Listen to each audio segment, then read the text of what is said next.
हे जे आकडे आहेत आपण मी आज एक जाहीर पत्रकाराच्या या तुमच्या माध्यमातून या तालुक्यातील आणि या जिल्ह्यातील प्रशासकीय यंत्रणेला सूचित करतो की या मोहोळ तालुक्यातल्या कित्येक गावामध्ये भूमिपूजन झाली, परंतु त्या भूमिपूजनाची कामं झाली नाहीत। काही ठिकाणी तर त्या कामाचे टेंडर निघाले आणि नंतरनं त्या कामाची बिलं काढण्यात आली, परंतु साईटवरती कुठल्याही पद्धतीचं काम झालं नाही। मग मी जवळजवळ असे 25 ते 30 कामं शोधली की टेंडर झालं, त्याचं नारळ आमदारांना फोडला। लोकनेते म्हणणारे जे मिरवत आहेत आज मोहोळ तालुक्यामध्ये त्यांच्याच ते नारळ फोडले गेले, परंतु ती कामं झाली नाहीत।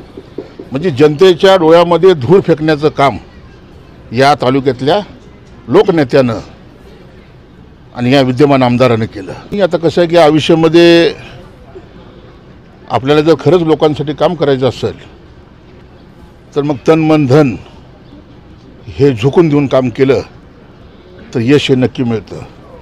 मी मोहोळमध्ये काम करत असताना माझ्याकडे आलेल्या प्रत्येक माणसाला खाली हात नाही गेला पाहिजे ही भूमिका मी ठेवली। मग तो मंदिरासाठी आला असेल, शाळेसाठी आला असेल, शाळेला मदत करा म्हणाला असेल, कित्येक शाळांना मी CSR फंडातून निधी दिला, बांधकामाचं पुनर्बांधणी करण्यासाठी मदत केली। कित्येक मंदिरे होते। आज अहिल्यादेवी होळकरांचा आदर्श आपण डोळ्यासमोर ठेवून देवींनी आज देशातली सारी मंदिरं जवळजवळ बांधली।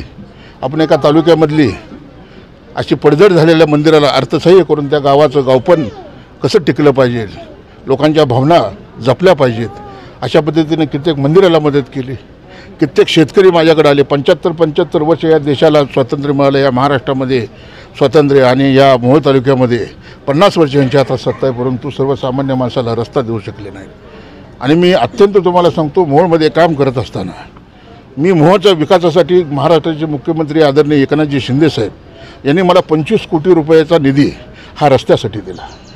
आणि आता ही वारी झाली की अजून माननीय मुख्यमंत्री महोदयांकडून काही निधी मला मिळतो। हा जो 25 कोटीचा निधी मी आणला तो 75 वर्षात 70 वर्षात जिथं कामच झाली नाहीत अशा भागातले सर्वसामान्य शेतकऱ्यांचे मी रस्ते घेतले आणि ते रस्ते पूर्ण करून शेतकऱ्याला जर रस्ता आणि पाणी दिलं तर या जगात शेतकऱ्यासारखा सुखी कुणीच नाही। परंतु शेतकरी सुखी राहिला तर तो माझ्या कारखान्यावर येणार नाही, तो माझ्या वाड्यावर येणार नाही, अशी निष्ठुर निजामी पाटीलकी ह्यांच्या रक्तारक्तात भिनली होती।